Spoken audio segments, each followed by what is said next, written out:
Hello again, everybody. Todd Michael Putnam here from D&D Creative Table Designs, and bringing you another adventure table idea. This one is Welcome to Spelldock, the portal to the planes. Spelldock. It is basically an island out in the ocean that is completely run and administered by mages and arcane types that work together in a consortium. And the whole idea behind this island is it's independent, of course, of any other nations and jurisdictions. It's its own entity, and its purpose is to be a portal to the planes, wherever travelers may wish to go. Spelldock is the journey where you want to get to, because it's the intersection of all things. At Spelldock, you can travel from there to almost anywhere. And so whether it's domestic travel, such as on regular ships across the ocean, or flying vessels, or spelljammer ships, large spelljammer ships that can take you to different planes of existence, Spelldock is the place that you want to go to get to be able to travel to whatever exotic destination you wish to do. And because it is the intersection of so many different places, so many different planes and far off remote locations and the world, the foliage and everything around it is also extremely exotic because everything is brought back from everywhere. So it has the rarest of spices. And it has the rarest of herbs and vegetation and fauna and things like that. If there's anything that mages are looking for, they would come for magical research. They would try and come here first if they're able to make the journey, because Spelldock would be most likely to have whatever it is that they're looking for, being the juncture of basically all travel to places that are far beyond the terrestrial ones of just this world, although it can do those as well. So the idea, of course, is that the players would come here for whatever it is that they're looking for. If you've got wizards and stuff, they could do training that is here. If they're looking for rare spell components, that's obviously a thing that could happen. Anyone that has any kind of arcane nature, which in 5th edition rules, almost all the classes have at least an optional subclass that has some kind of arcane nature to it. So it's a city that kind of has something for everyone to some extent. And for whatever reason they may come here, there's a lots of role-playing opportunity where they get to haggle and stuff with mages, where they get to try and delve into the secrets, maybe get access to the library so they can read rare books and try and get lore that could not be found elsewhere, or literally just as a journeying point to step off to whatever other remote location that they want to go to in the world or in the multiverse, whatever the case may be.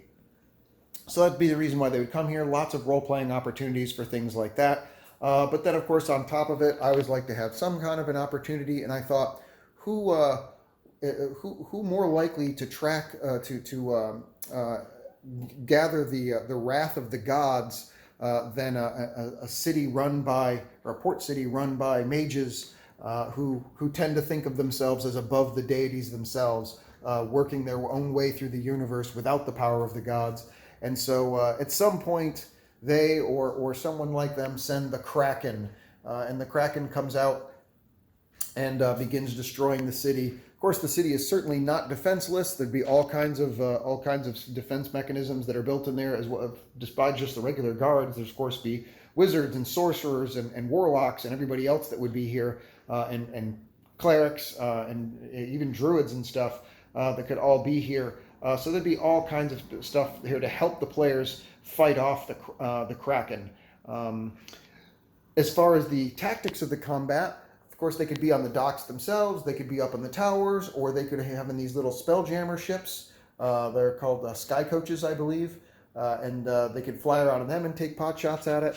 Lots of opportunities for things like that. And of course, the Kraken is going to, pick up people and slam them up against the walls and destroy the docks and start wrecking the ships. And damaging the walls and just doing all kinds of damage. And of course, if the heroes are able to distinguish themselves in the battle against the Kraken, well, that may give them some leverage or some credit in Spelldock to be able to maybe get access to something that heretofore has been denied to them because they were unknowns. in this great city. So it's an opportunity for them to step up their renown in this remote location and have access to things that they may not have access to normally. As far as the build of it is concerned, a lot of this stuff is from WizKids, which I've been using a lot of their stuff for years. Of course, these guys here, these are the Spelljammer ships that they call them Sky Coaches. So I have a few of those. And they're great little flying ships. They come with stands themselves. I can elevate those a little bit more. I use, there's one called Axe and Shield that makes stands like this, but the ones that I use are from Tinkered Tactics Combat Tiers.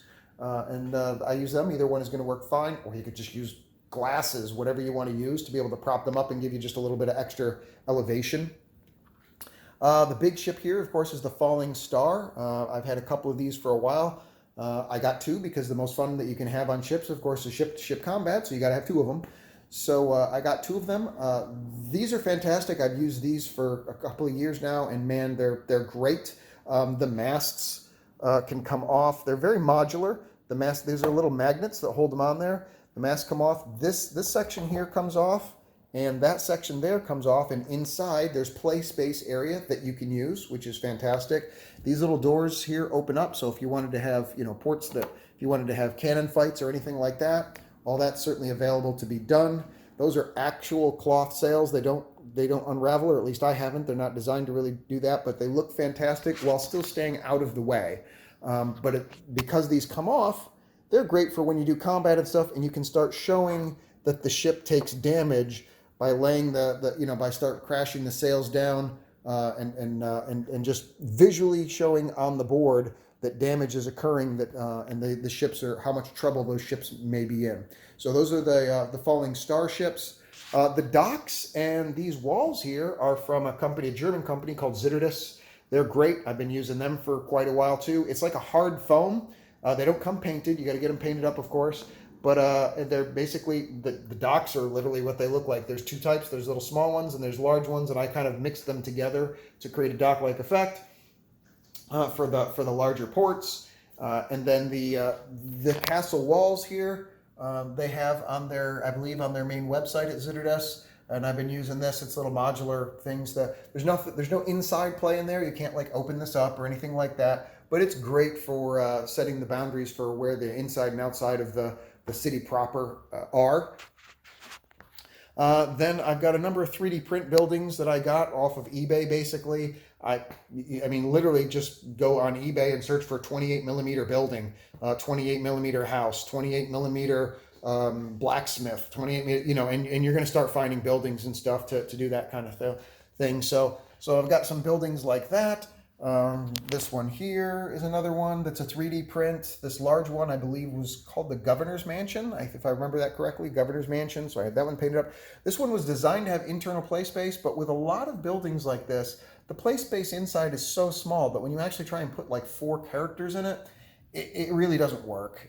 Just being honest with you, it's so cramped that there's no room and it doesn't really serve a purpose. At that point, you might as well just theater the mind it, or like I do, I'll take an area that I have blown up inside of an internal building and drop that down and put it in there, and so there's more play space to go, and you just kind of, it feels bigger on the inside than it looks from the outside. Do it that way. This is another Zitterdus model that I've got here. So, and that's what most of this stuff, it's either Zitterdus or it's 3D print from eBay, including this one here. This is called the Spelldock. This is actually the first time I've used it for what the purpose it was designed for. I always used it so far for delving deeper into mines or showing scale that way. But it's actually called the Spelldock.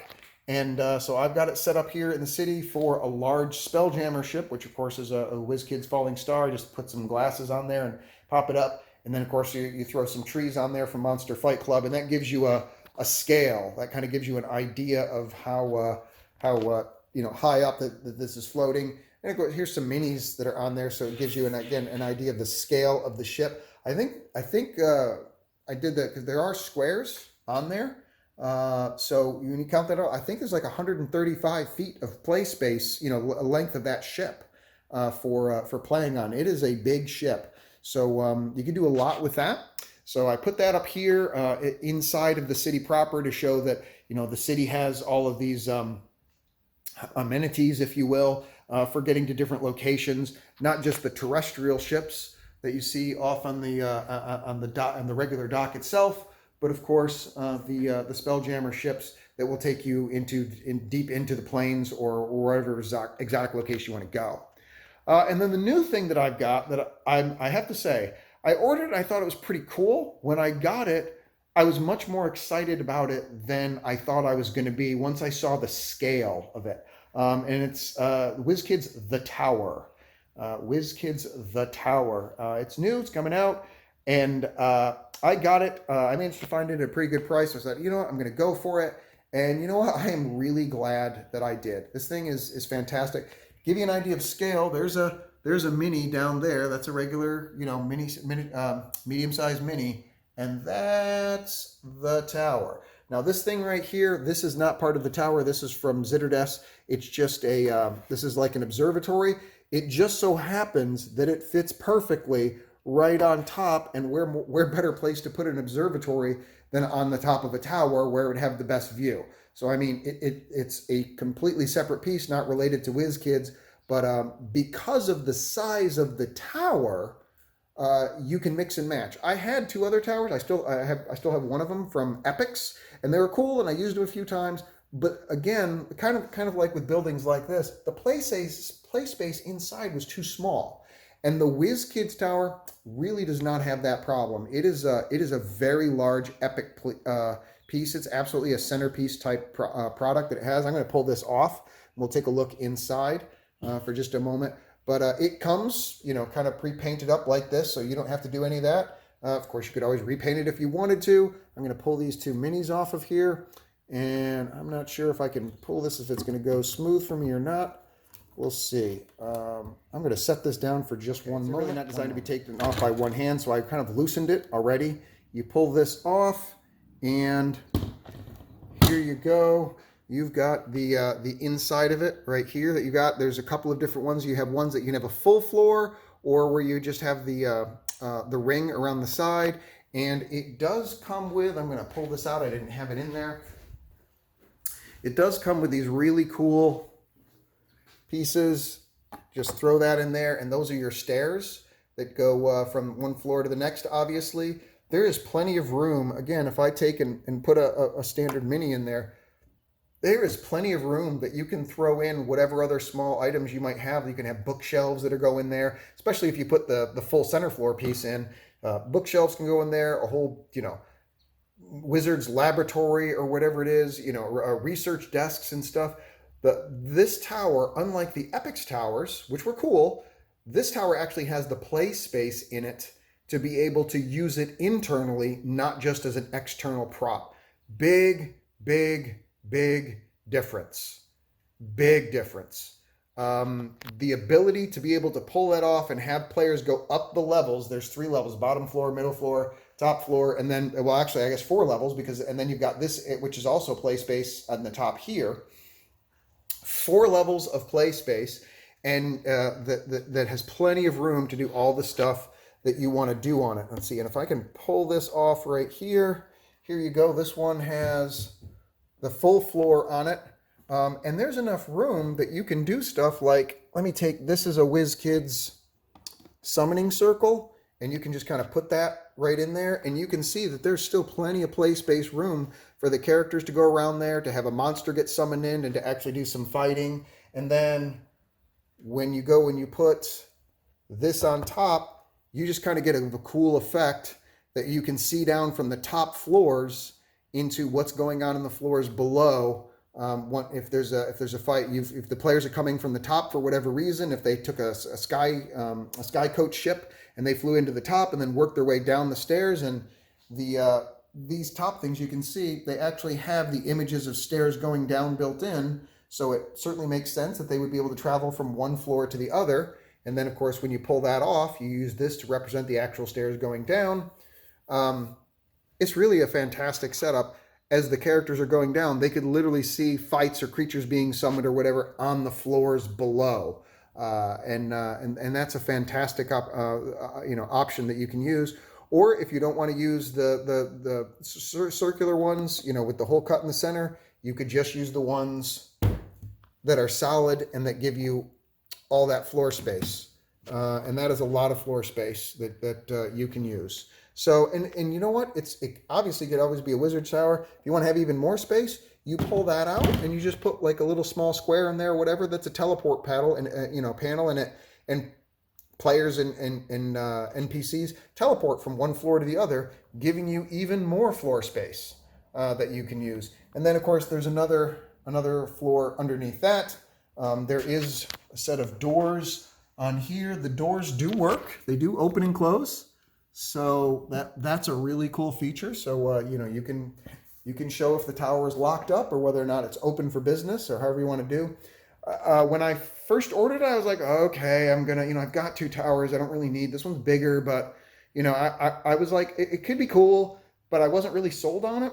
When I got it and started playing with it, I was like, oh man, this is the way to go. I actually, because I don't need 3 towers, I actually got rid of one of my Epic's towers because I just can't see myself using it anymore. I'm definitely going to be going with the tower from WizKids. It's just a better functioning piece on the table. It's play space inside and outside, and that's something that the other towers that I had just didn't provide. So here's a look at the tower, which is one of the cool new things that I got. Just came out from WizKids.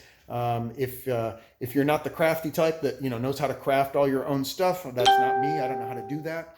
I'm more of set design and scenery design, and I like building the world out as opposed to the individual things. Everybody has their thing. If you're not a crafty type like me, and you're looking for a tower, like you'd never need to buy another tower. This would be the one that you could always use from now on. Really great job on this particular device, this particular piece from WizKids. So that's it. That's Spellport. That's a look at Spellport, which is the portal city to the plains. And if you have any questions or comments, please let me know in the comments itself. Please like and subscribe if you'd like to see any more of the videos. If you have any other ideas or suggestions, we've got, like I said, well over 60 videos of different adventure ideas and tables on the channel. So please feel free to check them all out and let me know what you think. And I will see you again next time. Thanks for checking out D&D Creative Table Designs, and I'll see you again soon. Take care. Bye.